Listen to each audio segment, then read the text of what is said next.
Nós tivemos uma pessoa que fez o SILC, um cadeirante com uma deficiência física, não era tetraplégico, era paraplégico, braços funcionavam, o resto do corpo funcionava, da cintura para baixo, paralisado. O dia que eu ministrei sobre isso no SILC, aquele moço veio ao altar em prantos. Ele falou: pastor, a senhora não tem ideia, eu entendi tudo o que aconteceu comigo. Ele tinha uma perseguição espiritual de pedofilia. O que é perseguição? É um desejo, é uma vontade, é algo que é impossível de você deixar de ter vontade. Você pode não praticar, você pode não ser praticante do pecado, mas você é assediado pelo pecado na sua mente, pensa naquilo o tempo todo, deseja aquilo o tempo todo. Você pode não pecar por você resistir por amor a Jesus. Não vou praticar, não vou praticar, não vou praticar. Mas você pensa no pecado. Imagina uma pessoa que não quer beber mais, foi alcoólatra, e não quer beber mais por amor ao Senhor, resiste até o sangue. Mas toda vez que ele vê a propaganda na televisão de uma geladinha, sai água na boca. Ele deseja. Ele não usa, mas ele deseja. Ele não faz, mas ele quer. Assim era aquele moço. Ele tinha uma perseguição espiritual de pedofilia. Ele se imaginava tendo sexo com crianças. Ele se imaginava tocando em crianças. Nunca tocou. Aí uma irmã dele liga para ele e fala: eu vou fazer um curso. Eu vou ficar 2 dias fora de casa, eu preciso muito de você para cuidar do seu sobrinho, que era o filho dela. O sobrinho tinha 9 anos de idade.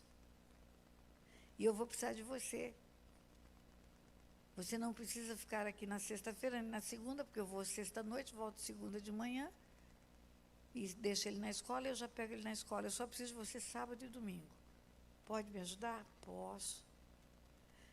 E a irmã ia viajar para outra cidade, e ele combina de ficar com o sobrinho, e a partir do momento que ele combinou, ele começou a ter um assédio no pensamento. O tempo todo ele pensava que, de alguma maneira, ele ia tocar naquele menino e o menino não ia perceber que era um abuso, porque o abuso não é um estupro. O estupro tem penetração, no abuso não tem. O abuso pode ser sutil, pode ser um professor de natação tocando numa criança dentro da piscina. Pode ser um tio bonzinho brincando de trenzinho com as crianças. Encosta o corpo no corpo da criança. Pode ser uma tia boazinha falando no ouvido: vou te contar um segredo. Aí põe a língua na orelha do sobrinho e tem desejo sexual pelo sobrinho. Pode ser sutil, a criança não perceber que ela está sendo abusada. E ele planejando o que ele ia fazer para tocar naquele menino. E fez um plano perfeito na cabeça. No caminho, quando ele sai do trabalho para ir para a casa da irmã, para a irmã viajar, para ele ficar com o sobrinho, para fazer o que ele planejou, o ônibus dele bate numa ponte. Ninguém ficou arranhado. E ele ficou paraplégico. Ele falou: pastora, eu entendi. Deus deixou Satanás tocar no meu corpo para me salvar no dia do juízo, para salvar meu espírito no dia do juízo. Tem coisas que não entendemos. O mundo espiritual é real. O diabo não brinca de ser diabo e Deus não brinca de ser Deus. Então, é possível Satanás tocar no corpo de uma pessoa? Crente? É. Aqui era um crente da igreja. Esse homem está dentro da igreja de Corinto, fazendo tudo que o mundo faz. E ele se torna cúmplice do pecado, ele se torna cúmplice do império das trevas. Tem uma cumplicidade. Pode ter cumplicidade em outras coisas, aborto. Eu não fiz, pastora. Eu tenho pavor de imaginar um aborto. Mas eu emprestei o dinheiro para minha irmã fazer. Eu não fiz, mas eu acompanhei ela até a clínica de aborto. Eu não fiz, mas eu silenciei quando ela falou que ia fazer. Fiquei quieto, fiz cara de paisagem.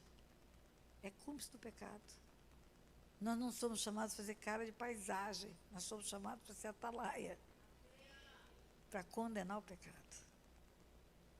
Enfim, Daniel estava dentro da Babilônia, mesmo sendo santo, porque haviam os seus antepassados feito aquela mal diante do Senhor. E quando Daniel foi para o livro da lei, entendeu que tinha que confessar pecados pessoais e dos antepassados. Você só tem autoridade espiritual para confessar pecados dos antepassados, para renunciar a heranças espirituais, se você primeiro confessar os seus. Porque se você estiver sujo com os seus pecados, Deus não vai ouvir confissão para você condenar os seus antepassados numa confissão. Não tem condenação, porque a responsabilidade é pessoal. Mas para acusá-los, para denegrir a imagem deles, se você não tem o pecado resolvido com Deus.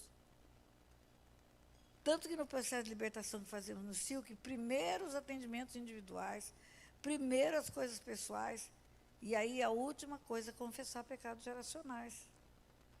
Já limpou a sua vida, a sua responsabilidade pessoal, agora vai renunciar às heranças.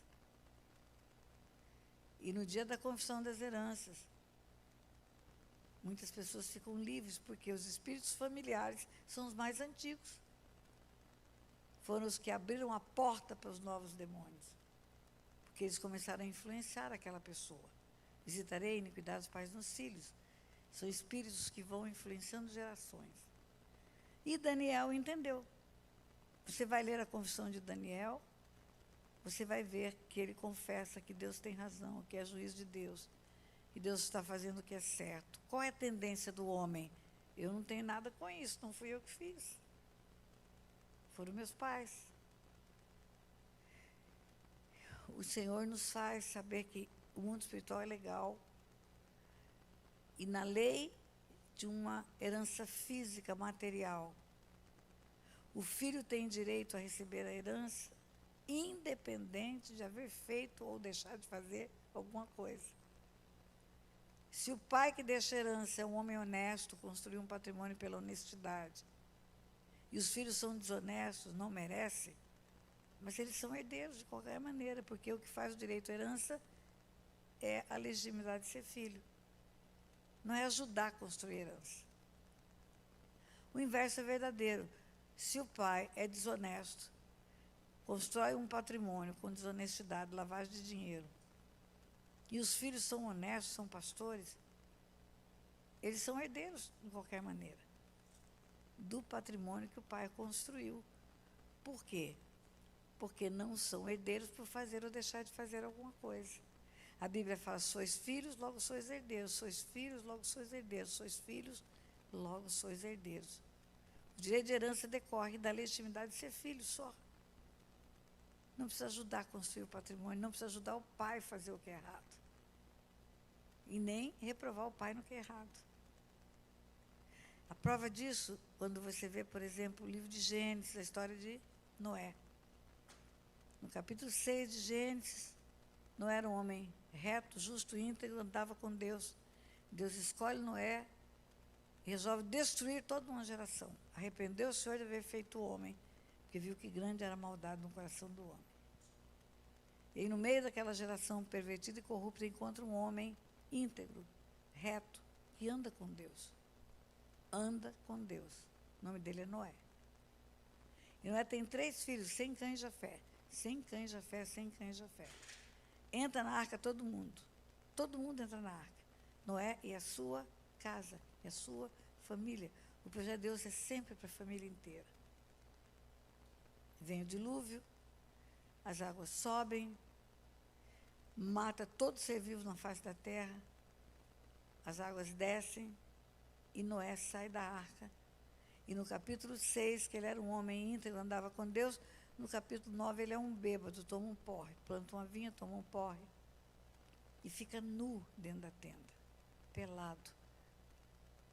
E eu falo que além de pelado, ele devia estar urinado, vomitado, que é o estado que ficam os homens embriagados, sem nenhum tipo de autoproteção, sem nenhum tipo de dignidade. Noé devia estar assim.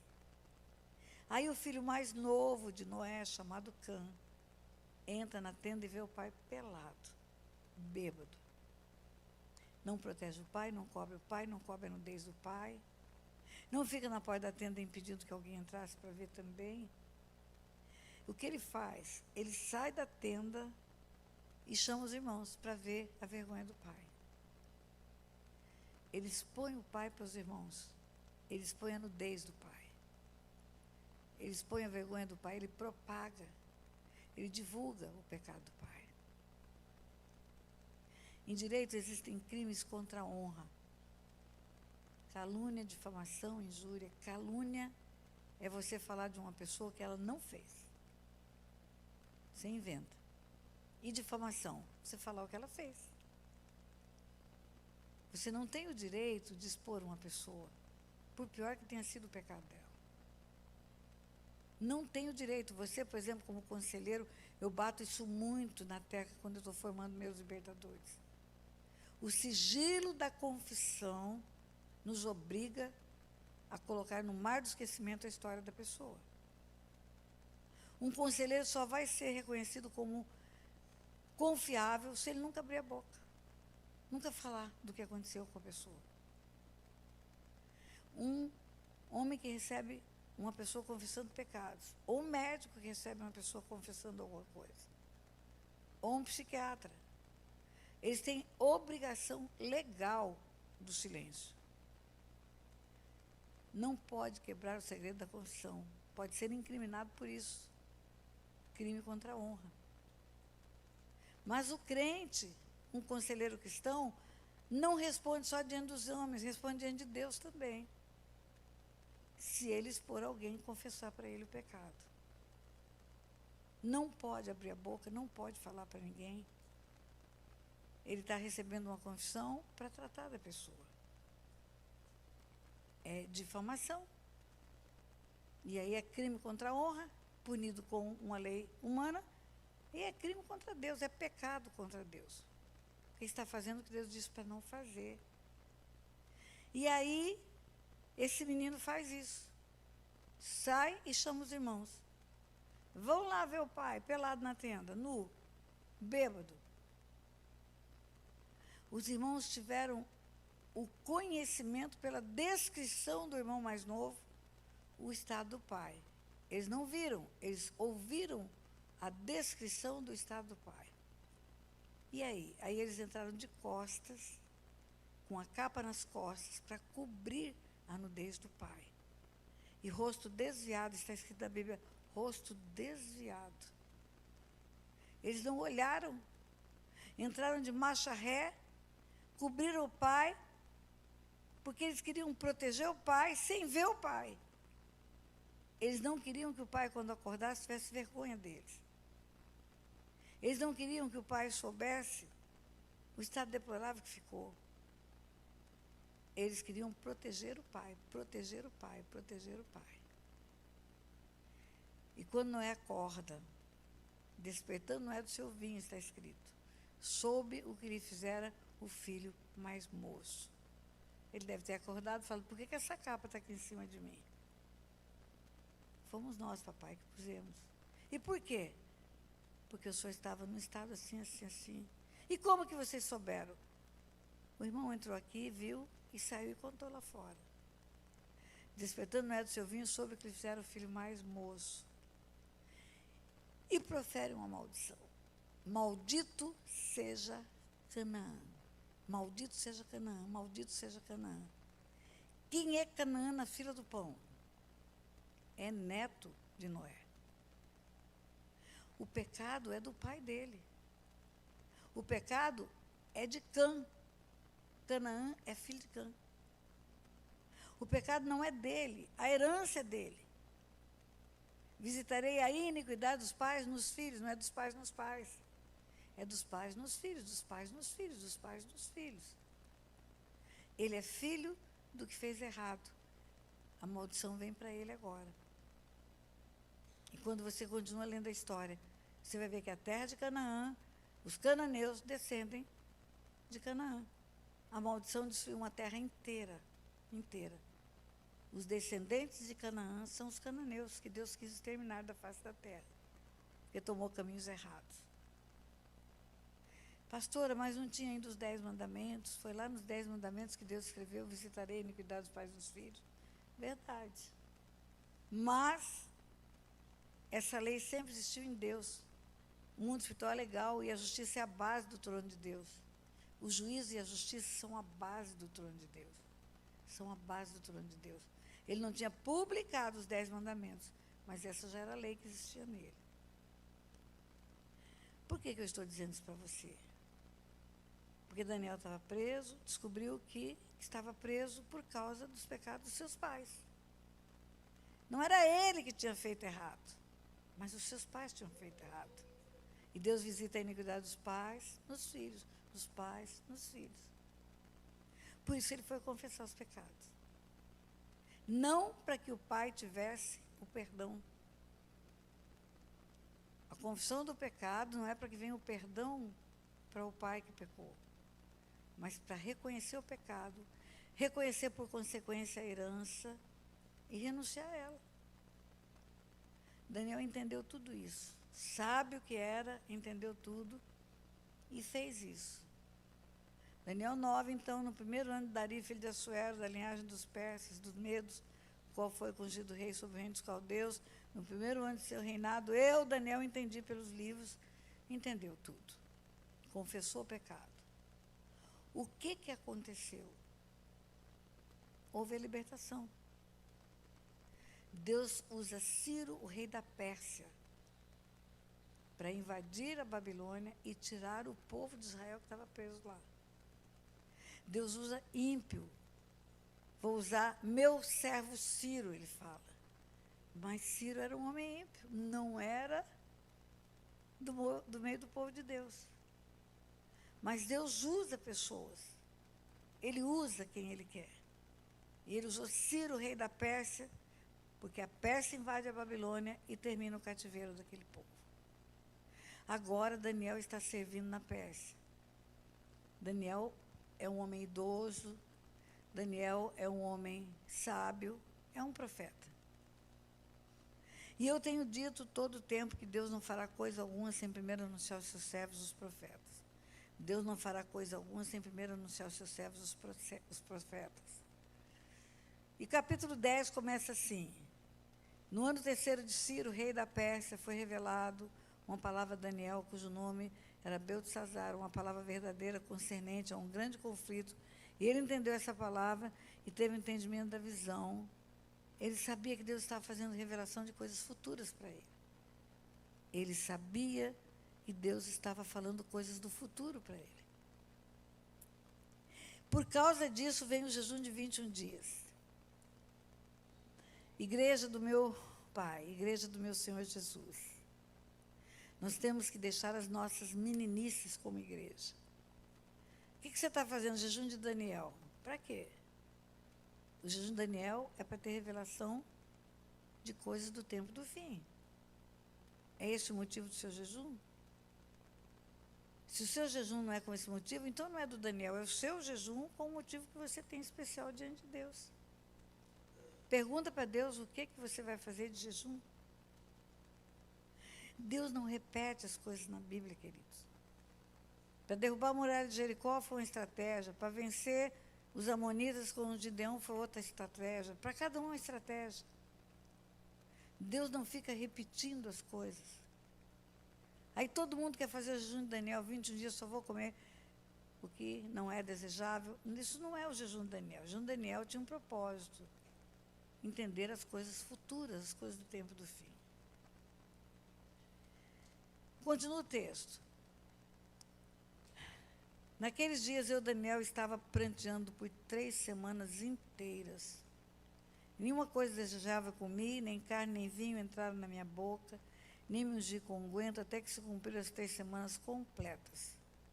No dia 24 do primeiro mês, estava eu à borda do grande rio Tigre. Levantei meus olhos e olhei, e eis que um homem, vestido de linho, lombos cingidos com ouro puro de Ufaz, ouro fino. O seu corpo era como berilo, o seu rosto como um relâmpago, seus olhos como chama de fogo, seus braços e pés como brilho como de bronze polido. E a voz das suas palavras era como voz de multidão, Quem foi que Daniel viu? Ele viu a mesma figura que João viu na ilha de Patmos. Olho como chama de fogo, pés como bronze polido, voz como de muitas águas e uma luz mais resplandecente que o sol. Ele viu Jesus. João viu Jesus que voltou a ser glorificado depois de ressurreto. Daniel viu Jesus antes de vir em carne, glorificado como ele sempre foi. A figura que Daniel viu é a mesma figura narrada por João na ilha de Patmos. Daniel viu Jesus e João viu Jesus. Antes dele vir em carne, era essa forma que ele tinha. Quando em Filipenses capítulo 2 fala que ele subsistia em forma de Deus, mas humilhou-se, tornou-se figura humana, deixou de ter essa forma e tornou-se um homem comum. Não era mais olhos como chão de fogo, não era pés com bronze polido, era um homem comum. E quando ele viu, voz como de multidão, ora, só eu, Daniel, vi aquela visão, pois os homens que estavam comigo não a viram. Não obstante, caiu sobre eles um grande temor e fugiram para se esconder. Fiquei, pois, eu só a contemplar aquela grande visão, e não ficou força em mim. Desfigurou-se a feição do meu rosto, e não retive força alguma. Ele caiu desmaiado. Quando ele teve a visão de Jesus glorificado, do Deus Filho, não é Jesus. Eu falo Jesus, mas não é certo. É o Deus Filho, Deus Filho, Deus Filho, Deus Filho. Eu vou aproveitar e fazer um parênteses para falar de nomes para você. Antes dele vir para a barriga de uma mulher, ele era o Deus Filho, o prometido, o Messias esperado por Israel. Ele era o Deus Filho, ele era o Messias, ele era o esperado. Quando ele vem para a barriga dela, o nome é Jesus. Porque o anjo falou para José, não a deixe, porque o que nela está gerado é do Espírito Santo, e você vai dar a ele o nome de Jesus. Então, Jesus é o período dele em carne, encarnado. Depois disso é o Cristo. Um dia ele perguntou para os discípulos, quem dizem os homens que eu sou? Um profeta. E vocês? Pedro disse, tu és o Cristo, o Filho do Deus vivo. Ele fala, não foi carne e sangue que te revelou. É impossível Pedro saber, na mente humana, que ele era o Cristo e era o Filho de Deus. Ele era o filho de José e de Maria. E Pedro disse, tu és o Deus Filho, é o Filho de Deus. E tu és o Cristo, o Filho do Deus vivo. O Cristo é o que é sacrificado. É o que vai ser pendurado no madeiro, é o Cordeiro de Deus que tira o pecado do mundo. É aquele que vai ser moído pelas nossas transgressões. O Cristo é o crucificado. Como que Pedro pode olhar para aquele homem de carne e osso andando no meio dele, tendo fome, tendo sono, cansado, e ser o Deus Filho e ser o Cordeiro de Deus que tira o pecado do mundo, que vai para a cruz daqui a pouco? Era um mistério Pedro saber. Claro que foi Deus que revelou. A partir dali, ele é Jesus, e até a cruz, ele é Jesus, e na cruz ele é o Cristo. Depois da cruz, depois do inferno, depois de arrancar as chaves da morte do inferno, ele se torna Jesus Cristo, o Senhor. Ele não é mais Jesus, não é mais o Cristo, não é mais o Messias prometido, porque já veio, ele é Jesus Cristo, o Senhor. Por isso está escrito, ele subsistia em forma de Deus, mas humilhou-se, tornou-se figura humana, foi obediente até a morte, morte de cruz. Por causa disso, o Pai o exaltou sob maneira, lhe deu um nome que é sobre todo nome, diante do qual todo joelho se dobrará, toda língua confessará que ele é Jesus Cristo, o Senhor. O Senhor, o Senhor, o Senhor. O que é o Senhor? É aquele que tem toda a autoridade no céu e na terra. É aquele que governa o universo. A palavra em grego é Kyrios, K-Y-R-I-O-S. Kyrios, não tem uma palavra em português para você traduzir. Teria que juntar várias palavras para dar o significado de Kyrios. Eu teria que colocar máxima autoridade, supremo comandante, Senhor absoluto. A palavra Senhor É o nome que foi dado para ele, Jesus Cristo, o Senhor. Significa que toda autoridade está com ele. Por isso que toda vez que fala do Senhor, é que fala de salvação. Se você crer com o coração e confessar com os lábios que ele é o Senhor, você vai ser salvo. Submeter-se à autoridade dele. Todo aquele que invocar o nome do Senhor será salvo. Todo aquele que o receber com maior autoridade e submeter-se a ele, que obedecê-lo, vai ser salvo.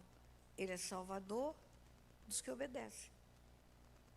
Está escrito na carta aos Hebreus, capítulo 5, versículo 7, que Jesus, nos dias da sua carne, com forte clamor e lágrimas, ofereceu orações e súplicas a quem o podia livrar da morte. E foi ouvido, o Pai não é surdo. E foi ouvido ele dizer, passa de mim esse cálice, se possível. O Pai ouviu ele dizer, não é a minha vontade. Mas continua o texto, foi ouvido, e embora sendo filho, filho com F maiúsculo, embora sendo Deus filho, ele obedeceu. E porque ele obedeceu, ele foi aperfeiçoado. Como é que pode o varão perfeito ser aperfeiçoado? Que perfeição foi dada para ele a partir da cruz? Ele foi aperfeiçoado na autoridade. O Pai concedeu a ele a maior autoridade do universo. Ele se tornou o Senhor do universo.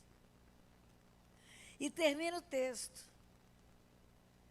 Porque obedeceu, tornou-se o autor da salvação eterna para todos que lhe obedecem.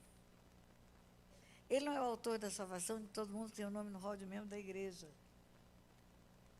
Ele não é o autor da salvação para todo mundo que canta, adora, lê a Bíblia, jejua, ora. Não.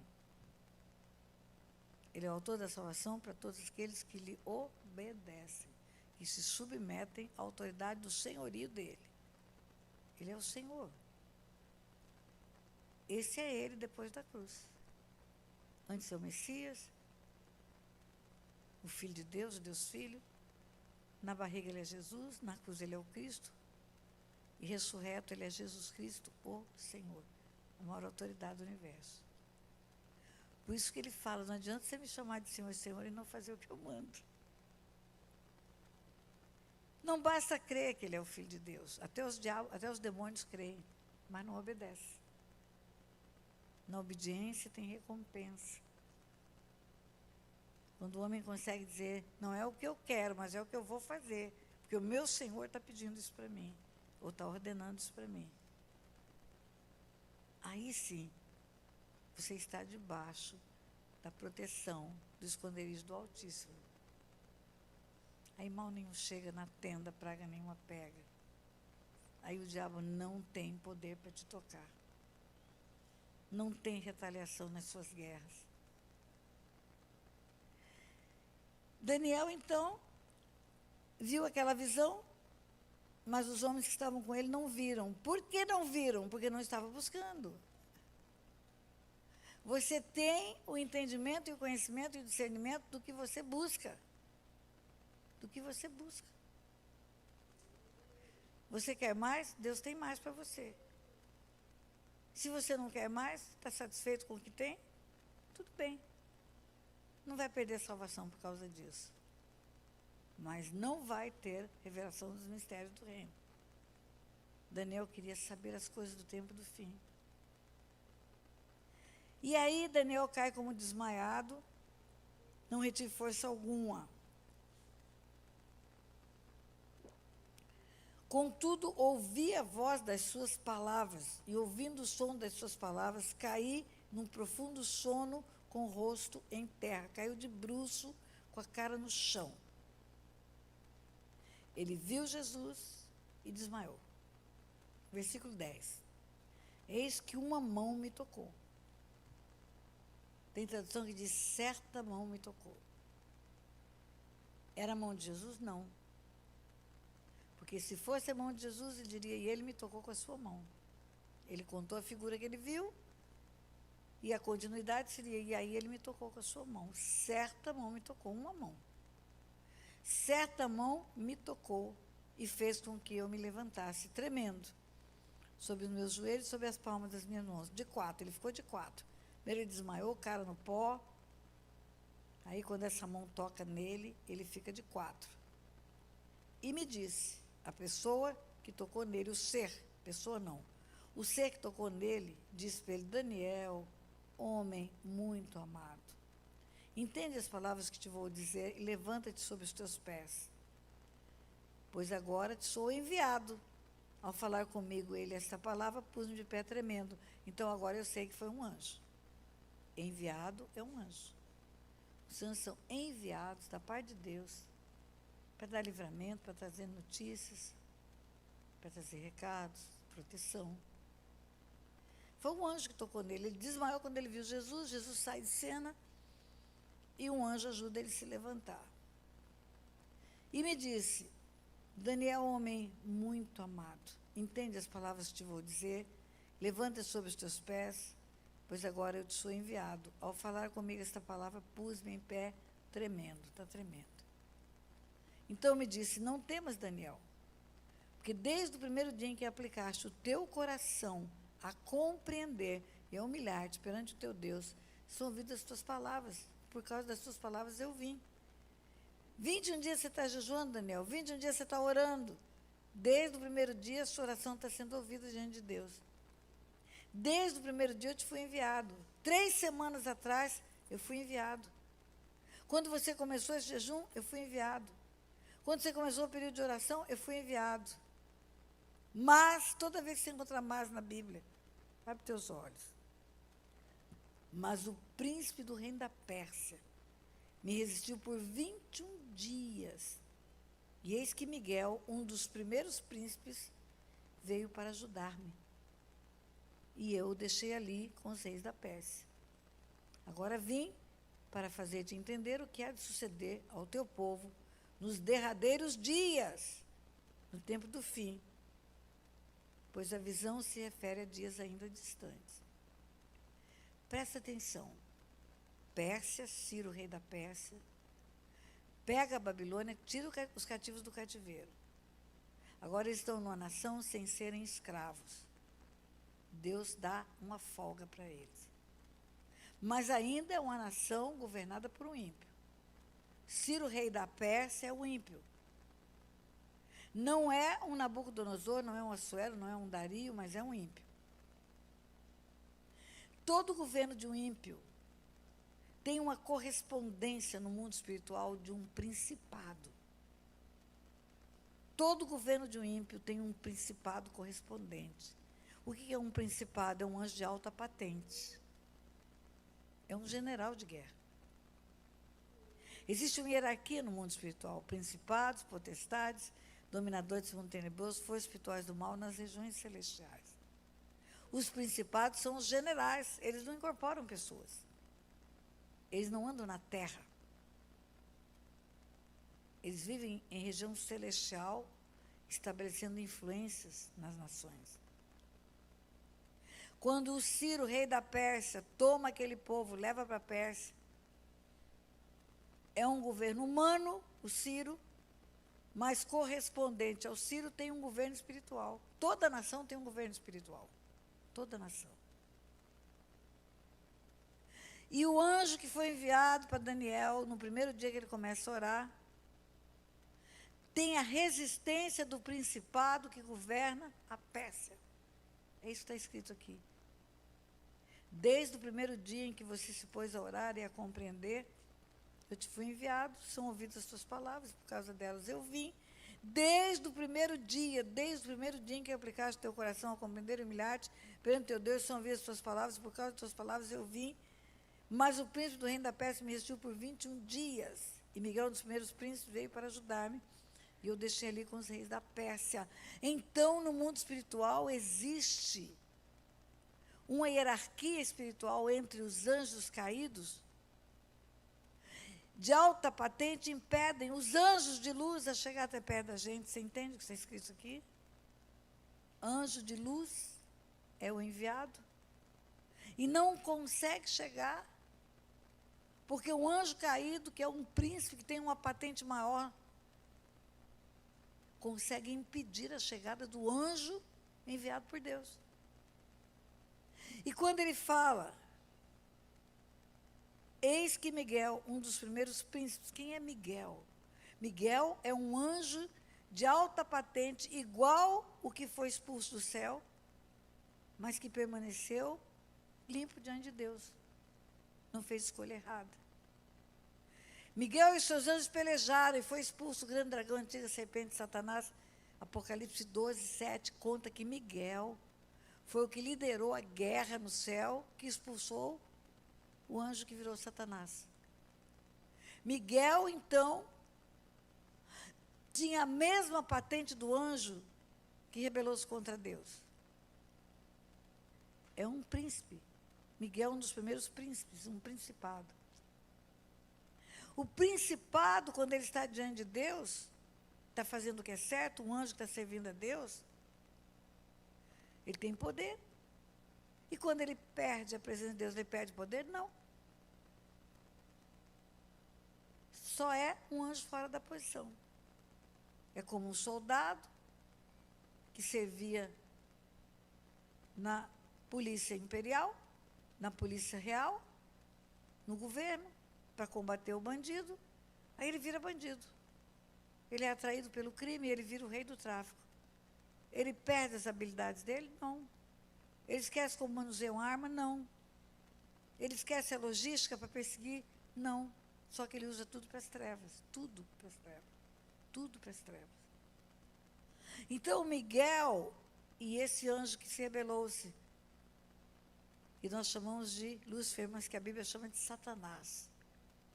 Eles tinham a mesma posição espiritual. Os dois eram querubins ungidos. Eram anjos de alta patente. Um deles virou demônio.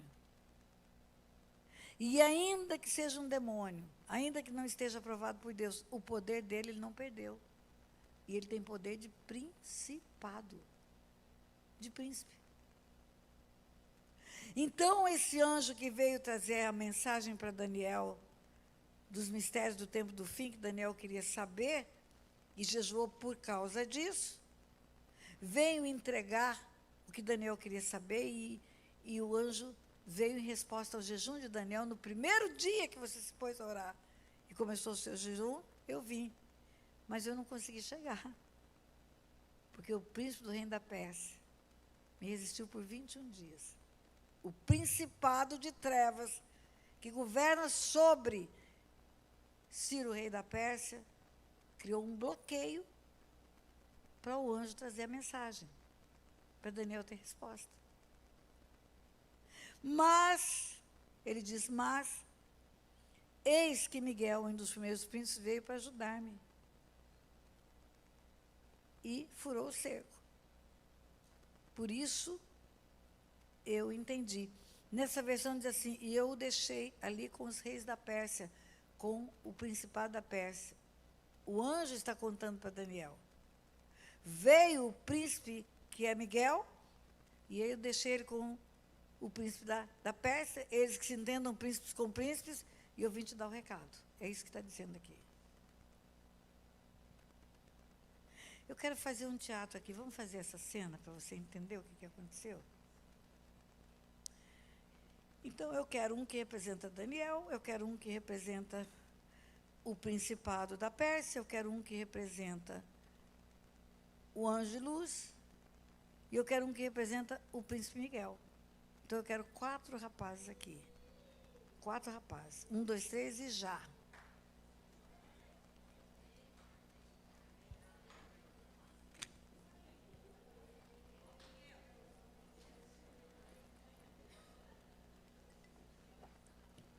Isso, gostei de ver. Então, o Asaf vai ser o Daniel. Está livre de ser o principado, né? O Asaf vai ser o Daniel. O Asaf tem colocado a vida diante de Deus, tem ouvido Deus, quer saber os mistérios do futuro, quer revelação das coisas de Deus, e resolveu jejuar. 21 dias de jejum. Deixa eu ver se esse espaço aqui está bom. Acho que está bom. Vocês ficam para lá. Vocês ainda não estão na cena. Encosta ali naquela parede. Isso. Só Daniel está na cena. E Daniel... Ah, sim, e tem Jesus também. Otto, vem, você vai fazer a figura de Jesus.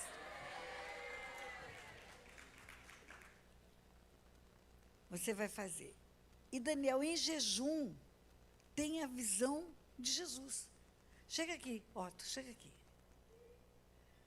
Ele tem a visão de Jesus, porque ele está tão desenvolvido no espírito pelo jejum de 21 dias, a carne dele está tão mortificada que o espírito dele pode ver o que ele não via. Ele tem a visão de Jesus. Eu vi um que tinha olhos como chama de fogo, pés como bronze polido,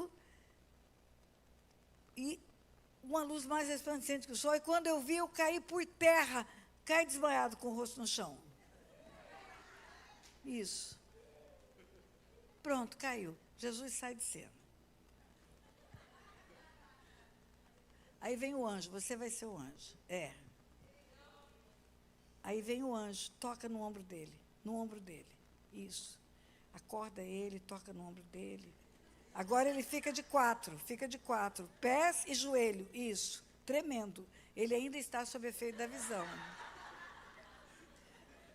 Ajuda ele a levantar. Isso. Desde que você se dispôs a orar, eu te fui enviado, ele está dizendo. Eu te fui enviado. Mas eu não consegui chegar. Porque o príncipe do reino da Pérsia me resistiu por 21 dias. Então, fica lá, você vai ser enviado, e você vai ser o príncipe do reino da Pérsia, e vai impedir ele de chegar. Impede ele de chegar. Impede, segura ele. Mas Miguel, um dos primeiros príncipes, veio e pegou o príncipe do reino da Pérsia.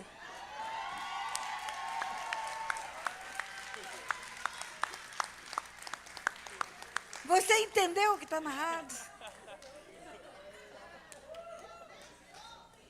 Aplaude de novo, porque eles foram muito bons.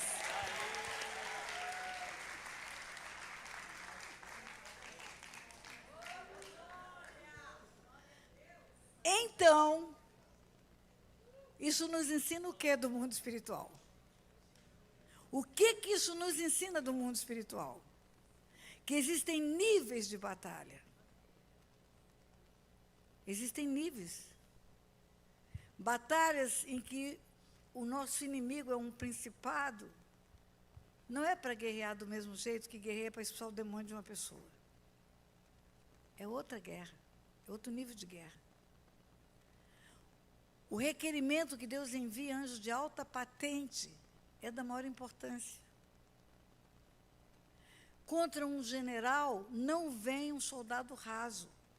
Se é para derrubar um presidente da República, vão contratar um atirador de elite. Não vai contratar um menino que aprendeu a atirar ontem. No mundo espiritual é assim também. Quanto maior a patente de uma pessoa, maior é o tanto de demônio, de patente que é enviado para ele. Quanto maior uma pessoa está posicionada no mundo espiritual, mais é a patente dos anjos caídos que são levantados contra ele. Daniel era uma referência na sua geração. Daniel, mesmo anos de cativeiro, nunca se envolveu com as porcarias da Babilônia. Daniel não se prostrava para ajoelhar para os deuses da Babilônia. Daniel não se submetia às leis das trevas. Daniel era um valente no meio da Babilônia, agora está na Pérsia e quer saber o que Deus tem para o futuro, porque já saiu do cativeiro, tem alguma coisa para acontecer. Se eu li no livro de Jeremias que vinha o cativeiro veio, então o que Deus vai fazer, ele anuncia. Eu quero saber o que ele vai fazer. Eu quero saber o que ele vai fazer. O jejum de Daniel foi para isso. Deus não fará coisa alguma sem primeiro anunciar os seus servos, os profetas. Mas se sabe do futuro, vai preparar-se para o futuro. E Satanás não quer que saiba. E faz o bloqueio para que o anjo não chegue. Agora, não tem guerra que não seja Jesus vitorioso, queridos. Escute bem.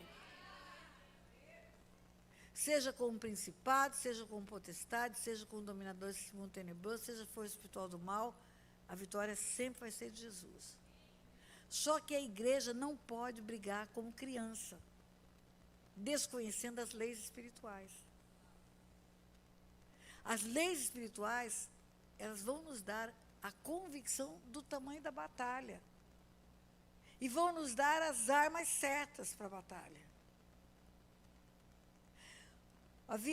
Havia no Brasil uma figura de um demônio que todo mundo conhecia, chamava Dr. Fritz. Dr. Fritz, eu contei para os intercessores que estavam na reunião. Dr. Fritz era um médico que reencarnava em alguns homens e fazia operação espírita. Isso pela crença do espiritismo kardecista. A crença da reencarnação. Perdão, da reencarnação. Ele vinha e durante uns anos usava um homem, incorporava ele, o homem incorporava ele ficava dentro do corpo do homem e o homem era usado por ele como cavalo. No espiritismo fala cavalo de demônio, é mula de demônio.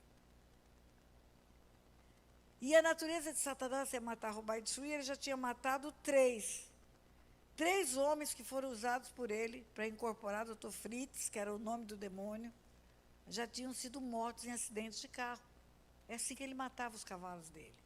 Mas gente está servindo ele está matando, tá, porque é a natureza dele. É o que ele faz muito bem, matar, roubar e destruir. Agora estava o quarto homem servindo o Dr. Fritz, famoso no Brasil, bombando nas cirurgias espíritas. Mandava recado que ia para as cidades, fazia aquela aglomeração, tinha que pegar ficha para poder ter o número de atendimento possível. Quem pegava ficha primeiro era atendido primeiro. E, de repente, eu estou indo para o trabalho lá em Resende e tem lá um outdoor dizendo que Dr. Fritz vinha para Resende. Enfim, o demônio estava anunciando que vinha para Resende. A Associação Espírita de Resende contratou o Resende Futebol Clube, que cabe 15 mil pessoas, um estádio, sim. E no salão do estádio, no lugar onde fica a recepção, seriam feitas as cirurgias espíritas. E a notícia era, quem pegar a ficha primeiro, vai ser operado primeiro, então é o número de fichas que forem possíveis atender, que serão atendidos. Mas o estádio cabia 15 mil pessoas. Eu estava indo para o trabalho no meu carro. Tem uma ponte lá em Resende, o Rio Paraíba passa lá na cidade. Aquele big daquele outdoor, em cima da ponte, onde todo mundo tem que passar. Quando eu li aquilo, eu falei, eu não acredito, Satanás está dando notícia que vem para Resende. E eu comecei a dizer, Deus, nós não queremos isso, nos ajude, nos ensine o que fazer. Porque eu já estava acostumada a expulsar demônio das pessoas. Sai em nome de Jesus, o demônio saía, sai em nome de Jesus, o demônio saía. Mas agora vem um demônio de alta patente, que está sobre toda a nação brasileira. E oramos e pedimos uma estratégia a Deus. Uma estratégia para cada guerra. Não existe estratégias iguais. Deus não faz igual na Bíblia nenhuma vez. Para cada guerra, uma estratégia. E nos deu uma estratégia. Jejuamos, oramos, pedimos ao Senhor uma estratégia, arrumamos um mapa da cidade de Resende, Ele mandou trazer o mapa. Na verdade, eram 4, 5 adultos, o resto tudo era adolescente. Os guerreiros eram tudo adolescentes, porque os adultos que tinham lá, igreja tradicional, não acreditava, não queria se meter nisso, morria de medo do diabo, então os adolescentes que eram corajosos vinham comigo. Adolescente é bom de guerra, viu? É bom de guerra. A prova é que esse moço chamado Azaf começou na adolescência. Essa é a maior prova. E Deus deu uma estratégia. No mapa marcou alguns lugares que deveríamos fazer oração para neutralizar a ação demoníaca na terra. Lugares como cemitério, maçonaria, templos católicos, locais de venda de umbanda, quimbanda e tudo que é banda. Lugares de ponto de contato com as trevas. E outras coisas Deus mandou fazer que eu não vou contar aqui. E a minha pessoa, no dia do evento, que ia começar às 7 horas da manhã. Era para ir no local do evento e orar naquele lugar, proibindo a manifestação. Ali eu aprendi que a gente pode proibir a manifestação. Você pode ordenar a saída, você pode impedir a volta, sai, não volta mais, porque está isso no livro de Marcos, capítulo 9, do menino que aqueles discípulos não conseguiram expulsar, e Jesus expulsa e fala, vai, não volta mais, então você pode proibir o retorno. E eu aprendi nesse evento que eu podia impedir a vinda dele. A estratégia dada por Deus, cada um vai fazer tal coisa e a sua parte é essa. A autoridade que você conhece, que você tem, como juíza, como autoridade na cidade, você vai proibir a vinda dele, a chegada dele. E oramos pedindo o impedimento da visibilidade daquelas placas que tinham na cidade. Na oração, o Senhor cega os olhos deles para eles não verem essas propagandas que tem na cidade. Não deixa ver. Não deixa ver, papai. Tira a visão deles desse lugar. E realmente só tinha 15 pessoas no estádio programado para 15 mil pessoas. Deus impediu que vissem aquele cartaz. E aí o meu papel era ir lá para lá. Agora pense a juíza federal da cidade, doutora Tânia Tereza, no estádio de futebol, onde o doutor Fritz vai manifestar. Como que eu fiz? Eu fui disfarçada. Eu arrumei um macacão bem grande, botei umas almofadinhas no corpo para ficar como se fosse um menino gordo. Prendi o cabelo num boné, fiquei de cabeça baixa, tentei andar assim, gingado, igual aqueles meninos andavam. E não fui identificada porque aquelas pessoas não eram frequentadoras da igreja. E ali naquele lugar eu comecei a orar, impedindo a manifestação. Cheguei às 6h30 da manhã e comecei a proibir. Eu te proíbo, na autoridade que é no nome de Jesus. Eu te proíbo. Eu te proíbo de manifestar-se aqui, tocar nas pessoas aqui, continuar com essa mentira aqui na cidade de Resende. Eu te proíbo, na autoridade que é no nome de Jesus. Você é o pai da mentira, eu sei disso. E você vai ficar do lado de fora, não vai entrar nesse lugar. E guerrei, e aí lá pelas 8h30, 1 hora de guerra, o líder da Associação Espírita, e o povo estava esperando, cada um com a sua ficha de atendimento. E o líder do Centro Espírita, da Associação Espírita, abre aquela porta e fala, olha, não sei o que aconteceu, mas o doutor Fritz não chegou. O não chegou significa não incorporou.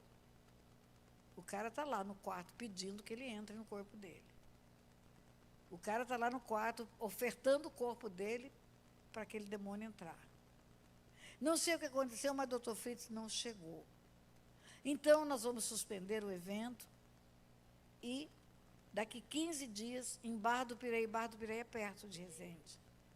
Daqui 15 dias, em Barra do Piraí, serão atendidas as pessoas que vieram hoje aqui e não tiveram atendimento. Vocês guardem as suas fichas, vão ser atendidos primeiro do que as pessoas que vão pegar outras fichas lá em Barra do Piraí. Naquela hora, eu falei, pai, não, nem Resende, nem Barra do Piraí, nem lugar nenhum. Nós não queremos, como igreja, resistimos a essa mensagem de Satanás vir tocar nessas pessoas ali em Barra do Piraí. Nem aqui, nem em Barra do Piraí. Nós proibimos isso. E na autoridade que há no nome de Jesus, eu te proíbo. Na autoridade que há no nome de Jesus, eu te resisto. Na autoridade que há no nome de Jesus, eu digo fora. Na autoridade que há no nome de Jesus, eu digo para. Na autoridade que há no nome de Jesus, eu digo chega. E comecei a guerrear, guerrear. E o que começou a acontecer a partir daquele dia? A história dele começou a mudar. A mulher fez uma denúncia contra ele, de alguma coisa que aconteceu entre eles. Algumas pessoas que receberam cirurgia espírita voltaram a ter as enfermidades, denunciaram como charlatanismo. Os médicos denunciaram como exercício ilegal da medicina. E aquele homem acabou o tempo que ele foi cavalo do demônio. Dos ofícios não manifestava mais. Aquele homem se converteu. O último cavalo dele se tornou um irmão nosso. Ele não conseguiu matar o último nome. Aí os adolescentes que guerrearam conosco fizeram um rap. Adolescente é tudo de lindo nesse mundo. Eu não lembro do rap todo, eu devia ter anotado, isso tem muitos e muitos e muitos anos. Mas eu lembro do refrão. O refrão era assim: em Doutor Fritz, em Resende, Doutor Fritz está fritos, fritos, fritos, fritos, fritos. Em Resende, Doutor Fritz está fritos, fritos, fritos, fritos, fritos. Acabou, está frito, está frito, está frito. O que eu quero dizer para você contando essa história? Que não é de qualquer maneira que você guerreia com um demônio de alta patente. Não é. Deus tem que dar estratégia. Não vai fazer o que todo mundo fez, isso é meninice, isso é meninice. Todo mundo rodeia a muralha de Jericó, eu vou rodear também, mas você não está na muralha de Jericó. Você está em Londres. É outra estratégia. E se você pedir, Deus vai dar. Porque Deus é o maior interessado nessa guerra. Ele é o Senhor dos exércitos. Ele é o Senhor dos exércitos, Ele é o Senhor dos exércitos. E a partir daí, Daniel teve as revelações do tempo do fim. A partir daí, o anjo chegou, o enviado chegou, o principado teve que se afastar, foi derrotado pelo principado Miguel, que já tinha guerreado no céu. Agora, o que eu quero também te contar é que tem uma realidade paralela. Daniel viu, os homens não viram, mas estava lá. Tem uma realidade paralela no mundo espiritual. O mundo espiritual é paralelo com o mundo natural. Existe, é real, não é visível, mas interfere no mundo natural. A prova que interfere é o livro de Jó. Tocou na saúde, tocou nos bens, matou os filhos. É o primeiro livro da Bíblia. Deus não colocaria o livro de Jó se não quisesse que soubéssemos da realidade espiritual. Então, queridos, vocês que são preparados, treinados para serem intercessores, não há intercessão sem libertação. Porque você pode estar orando pela vida de uma pessoa e o que está acontecendo com ela ser uma ação do mundo espiritual. Ser uma interferência do mundo espiritual, ser uma herança espiritual. Ser o resultado de um pecado. Não há como você ter acesso ao mundo espiritual sem santificar-se também.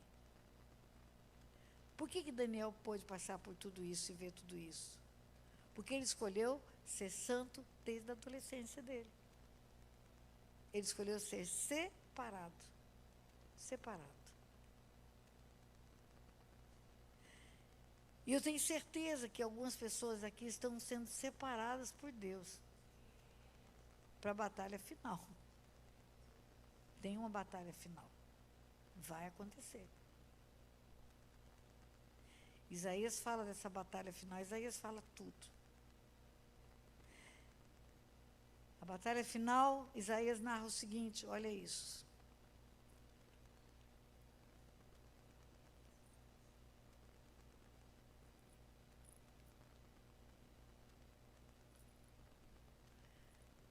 Oráculo acerca da Babilônia, Isaías 13, que Isaías, filho de Deus, recebeu numa visão. Deus não fará coisa alguma sem primeiro anunciar aos seus servos, os profetas. E Deus deu para Isaías essa visão. Alçai uma bandeira sobre o monte escalvado. Levantai a voz para eles, acenai-lhes com a mão, para que entrem pelas portas dos príncipes. Eu dei ordem aos meus consagrados. Sim, já chamei os meus valentes para executarem a minha ira, os que com exultam, o que com exaltação se orgulham. Eis um tumulto sobre os montes, como de grande multidão. Eis um tumulto de reinos, de nações congregadas. O Senhor dos exércitos passa em revista um exército para a guerra. Ele está falando da guerra final. Ele está falando do povo dele que está sendo chamado para a guerra final. Já dei ordem aos meus valentes, aos consagrados, separados. A queda da Babilônia, ela vai ser precedida por uma batalha. A queda do Império das Trevas vai ser precedida por uma batalha. E quem guerreia na terra? Os homens. Os anjos não virão para guerrear. Os homens expulsarão os demônios da terra. Os anjos expulsaram os demônios do céu. E os homens vão expulsar da terra. Eu creio que Deus está levantando um exército em toda a terra. O dia que eu conheci Asaf, que eu soube da história de Asaf, eu falei, meu Deus, está aí o exército que Deus está levantando na Inglaterra. O Senhor dos Exércitos passa em revista as tropas de guerra, está escrito. Passa em revista as tropas de guerra. Você quer ser um guerreiro? Estou perguntando. Pois então, santifique-se. Aprenda a buscar Deus. Mergulhe na palavra. Não quebre princípios. Deus não trabalha fora de princípios. Deus não trabalha no oba-oba, na campanha, no joelho no chão. Deus não trabalha assim.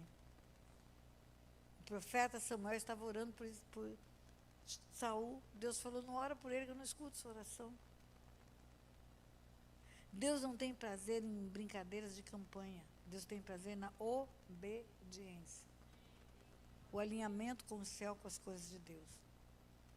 Daniel conseguiu ser alinhado com Deus num território adverso, num território de inimigos, num território de trevas. Ele conseguiu ser santo e alinhado com Deus. Por que você não vai conseguir no meio da igreja? É claro que você vai conseguir. Basta querer. Basta querer. Quando você se converte, o teu nome fica no fichário. Fichário é uma coisa bem antiga, né? Fica no fichário do inferno. Está lá seu nome, acabou de se converter. Você passa a ser uma oposição das trevas. O império das trevas e o reino da luz são opostos. Mas quando você se torna um libertador, é um outdoor de LED que tem no inferno com a sua cara. É isso. Você queira ou não queira, você se torna um auto-inimigo do diabo. Eu acredito que toda manhã tem reunião no inferno para saber como que vai te derrubar. Eu acredito que todo dia tem reunião no inferno e que aí Satanás fala para determinado demônio, agora é você que vai tentar derrubar essa mulher, é você. Porque o outro chegou e não conseguiu derrubar. Aí no outro dia tem reunião no inferno e Satanás fala, é você que vai derrubar. E com certeza, quando um valente cai, é alegria no inferno. Você escutou eu falar a história de Sansão? Quando o valente cai, é uma alegria no inferno. Porque um valente faz um estrago no império das trevas. Porque você e Deus são maioria absoluta. Então não fique na superficialidade. Deixa eu te contar qual é o principado que governa sobre a Inglaterra. É Leviatã. Leviatã é um principado que produz leviandade, orgulho e vaidade. Por que é que a União Europeia não tem a Inglaterra dentro dela? Por que que a Inglaterra sai da União Europeia? Qual é a razão disso? Nós somos melhores. Nós temos um papel melhor. O nome disso é orgulho, vaidade, soberba. Leviatã produz leviandade, tratar as coisas de Deus relaxadamente. Maldito aquele que faz a obra relaxadamente. Como é que você vai vencer Leviatã? De duas maneiras. Você vai vencer com o espírito contrário. Você vai ser humilde, independente do tamanho do teu ministério. Você vai ser humilde, independente do crescimento que você vai ter. Vai ser humilde como esse menino é. Você conversa com Asaf, você não vê nenhuma manifestação de soberba, nenhuma manifestação de orgulho, apesar de saber o que sabe. Você vai ser humilde, você vai fazer o melhor para Deus.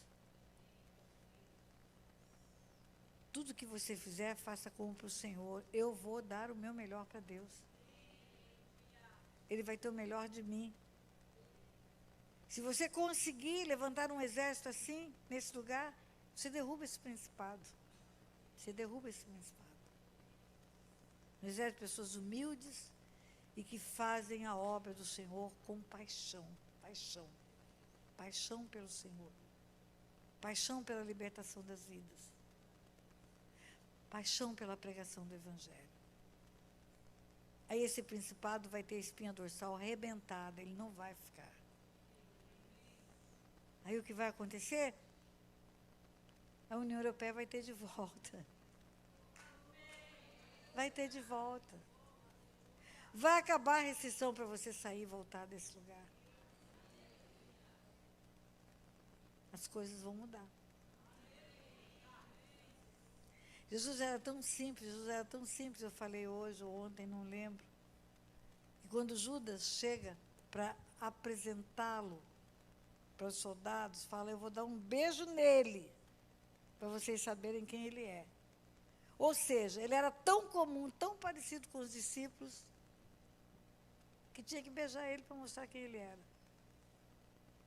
Um líder que não senta com os liderados, um líder que não compartilha com os liderados, um líder que não tem comunhão com os liderados, um líder que não tem a linguagem dos liderados, não fala com eles, não é acessível a eles. Esse líder não pode brigar com o principado, e aqui menos ainda, porque vai apanhar até dizer chega. Vai ter retaliação. Pastora, mas a senhora terminou o culto, saiu, foi andando lá para a sala, não conversou com ninguém, não atendeu ninguém.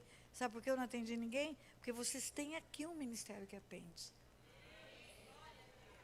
Porque vocês têm o Azaf como líder do ministério que atende.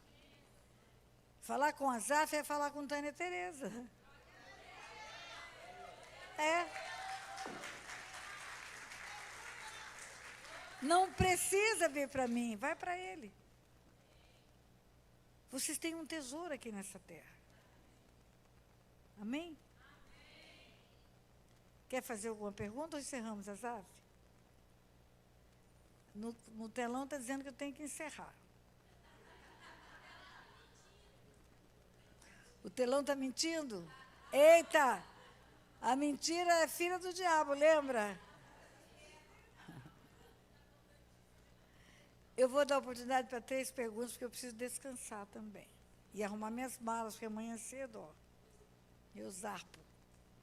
3 perguntas. Primeira pergunta, 1, 2, 3 e já!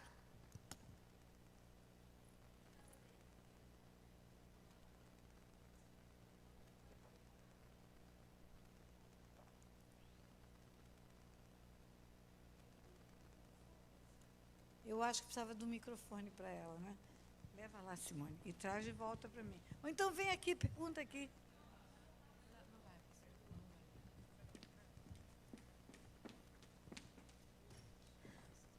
Shalom. Amiga, que tempo que nós estamos? Na do parto, na dores do parto. E eu peço que a senhora interceda por Israel. Shalom.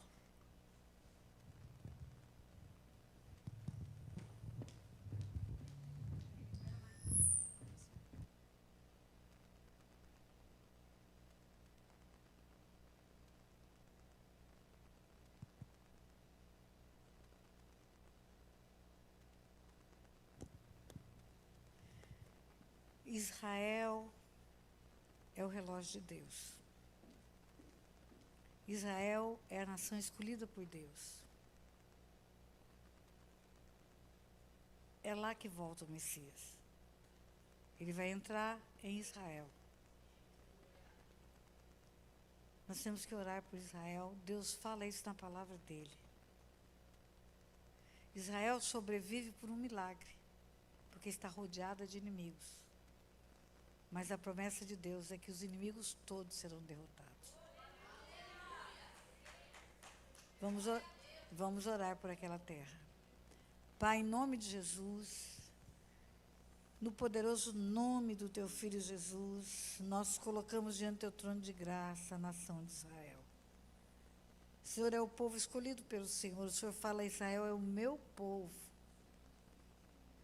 O Senhor o tirou, Senhor, do lugar onde eles estavam, trouxe de Ur dos Caldeus, começando do Senhor em Abraão, e colocou-os na terra prometida, e o Senhor deu a eles aquela terra. No livro de Levítico que eu citei, está escrito que se confessássemos nossos pecados, os pecados dos nossos antepassados, o Senhor se lembraria da aliança feita com Abraão, Isaque e Jacó. Eu sei que o Senhor nunca se esquece. E eu intercedo por aquela nação, Pai. Intercedemos juntos aqui. Coloca, Senhor, uma blindagem naquela nação. Esconde no teu esconderijo. Torna invisível aos olhos do maligno e levanta, Senhor, um povo em toda a terra para interceder por Israel. Oramos por aquela terra e cremos que o Messias voltará ali, naquele lugar. Porque assim está escrito na tua palavra. E nós já agradecemos porque sabemos o fim da história. O fim da história é o Messias vencedor. É Satanás derrotado.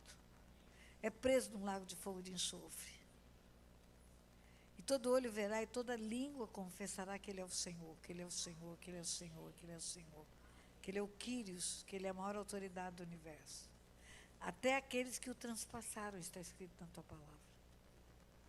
Então, eu peço ao Senhor e pedimos juntos aqui, os intercessores, que o Senhor cubra Israel com um manto de invisibilidade, para que o inimigo não possa enxergá-lo. Em nome de Jesus. Em nome de Jesus. Amém, igreja? Amém. Mais uma, mais duas só.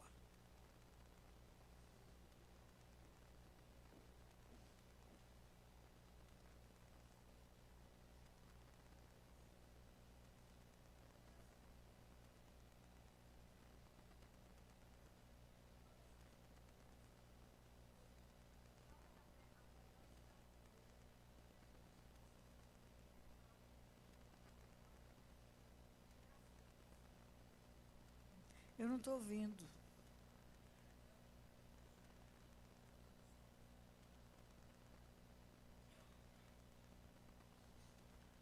Espera aí, só um pouquinho, que nós vamos ter a ajuda dos universitários.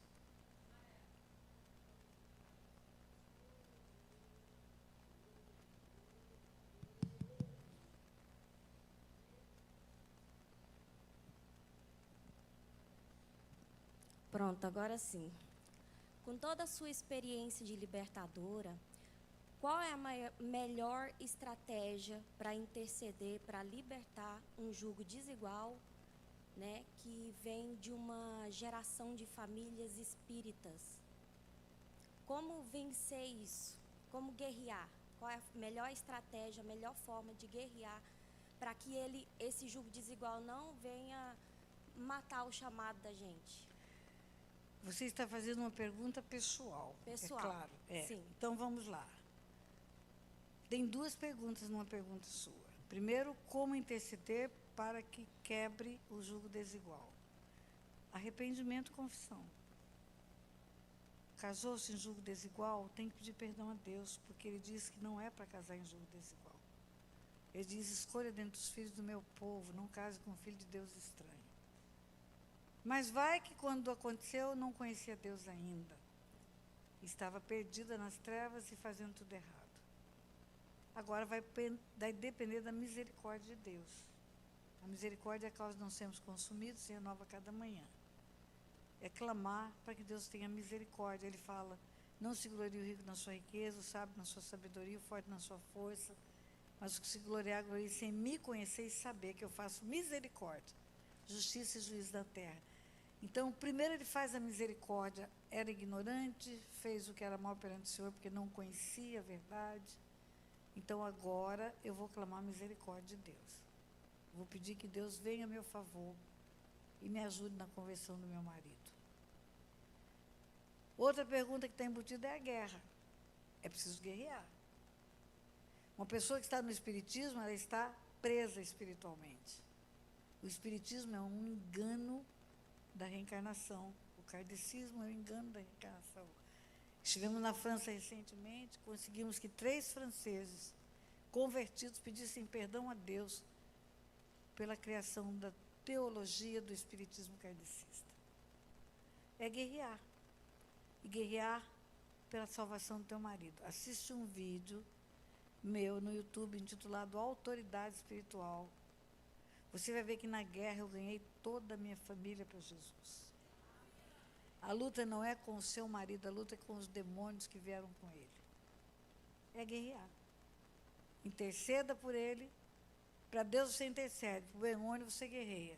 Para Deus você intercede, para o demônio você guerreia. Mas, para você ter vitória nessa guerra, você tem que estar alinhada com o céu. Eu falo que se você tirasse tudo de libertação na Bíblia, tudo, deixasse só um versículo. Sujeitai-vos a Deus, mas resistir ao diabo, ele fugirá de vós. Sujeitai-vos a Deus, e não precisa guerrear, porque Deus vem guerrear por você. Não, sujeitai-vos a Deus, guerreia. Guerreia sem sujeitar a Deus, vai dar certo, vai apanhar do diabo. Sujeitar-vos a Deus é a primeira parte, é alinhar a sua vida com Deus. Independente do que está passando, independente do que está vivendo, eu vou obedecer a palavra. Eu vou fazer o que Deus manda eu fazer.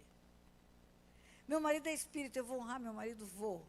Eu vou honrar o marido espírita que eu tenho. Porque ele é autoridade na minha vida.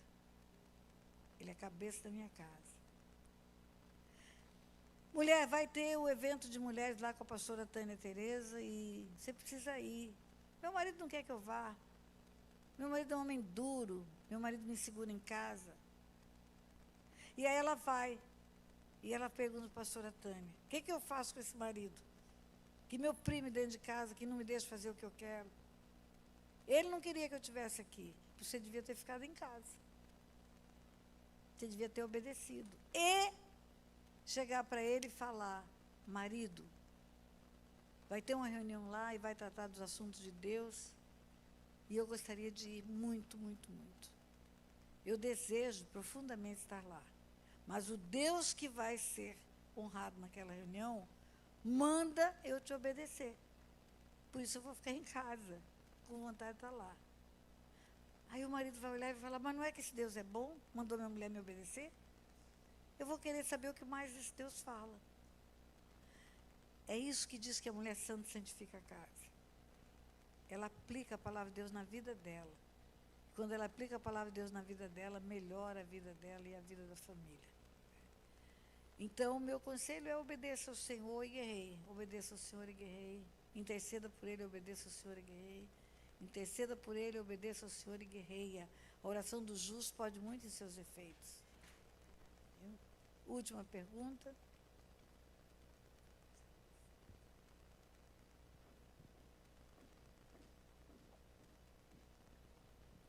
A paz do Senhor, apóstola. Amém. Eu estou fazendo terapia com a Zaf, né, que é um instrumento mesmo de Deus, tem me ajudado muito na minha caminhada com Cristo, na minha vida sentimental, espiritual. E daí ele tem me ajudado a puxar de lá da infância muitas coisas relacionadas que eu não tinha consciência de que eram pecados. Então, eu gostaria de saber, para poder ter uma vida de santidade, para poder me santificar, assim como a senhora mencionou agora há pouco, é necessário que eu confesse tudo aquilo que eu fiz lá na infância, o qual eu não tinha consciência de que era pecado, até porque era criança e tudo mais, ou simplesmente eu trato isso na terapia e deixo passar? A confissão de pecados no tempo da ignorância, que na verdade não é pecado, práticas no tempo da ignorância, só é pecado quando tem convicção e já consegue perder a inocência e saber que está praticando mal. Mas ajuda na libertação. Porque uma criança que começa a ter desenvolvimento sexual precoce, quando na verdade tinha que acontecer na adolescência. Os hormônios estão lá ainda inertes. Essa criança, essa mulher, quando conta que desde a infância já se masturbava, desde a infância tocava na genitália de outras crianças, ela está dando um sintoma de uma herança espiritual na família dela. A promiscuidade dos pais, dos avós e dos bisavós faz com que a libido dessa criança, que é inocente ainda, seja usado pelo diabo. Ele faz com que a criança pratique o que não devia praticar na idade que está. Então, contar, não é nem confessar, é contar os fatos. Vai ajudar o Asaf a entender que tem uma herança de promiscuidade na família. E vai tratar do jeito certo. Então, é preciso abrir o coração e falar tudo, absolutamente tudo. Trazer das trevas para a luz. Qual é a dificuldade que a pessoa tem de falar? É a reputação. A minha reputação vai cair por água abaixo. Eu mostro a minha Bíblia, eu não trouxe a minha Bíblia é muito pesada. E eu tenho preferido usar o celular. Algumas pessoas não gostam de ver usar o celular. Ah, tinha que ter a Bíblia de papel. Ah, você é bem tradicional, você é raiz. Se você for raiz mesmo, você tem que ter um pergaminho, então. Porque as escrituras começaram num pergaminho. Gostou, né? Quando eu pego a minha Bíblia, eu levanto a Bíblia e eu falo, olha, aqui neste livro estão expostos publicamente para toda a humanidade os pecados de Davi, os pecados de Noé, os pecados de Abraão, os pecados de Salomão. Está tudo aqui. Deus publicou aquilo, é a rede social do céu mostrando os pecados dos filhos dele. E a minha reputação é maior do que a daqueles homens? Não. Então é um engano do diabo dizendo que você tem que ficar calada, não fale, não fale, não fale, não fale. Até o que aconteceu no útero, promiscuidade dos pais, gerando uma criança no leito que não é do matrimônio, que é um leito de promiscuidade. Tudo isso começa o mundo espiritual. Então, a história toda tem que ser contada, tem que puxar tudo pela raiz, viu? E assim eu termino, eu quero fazer uma oração. Pai, em nome de Jesus, obrigada pelo privilégio de, nesse lugar onde o teu filho tem um curso, está treinando pessoas, ensinando pessoas aquilo que o Senhor tem ensinado a ele. Muito obrigada, Senhor. Obrigada pelo privilégio de conhecer a Zaf, obrigada pelo privilégio de conhecer essa turma que ele hoje usa para interceder por esta igreja. Obrigada por conhecer agora a turma que está se preparando. Que eles sejam realmente instruídos pelo Senhor na tua palavra e venham crescer no entendimento das coisas espirituais. Porque são chamados nesta geração para fazerem a preparação da volta do Messias, Pai. Em nome de Jesus. Amém.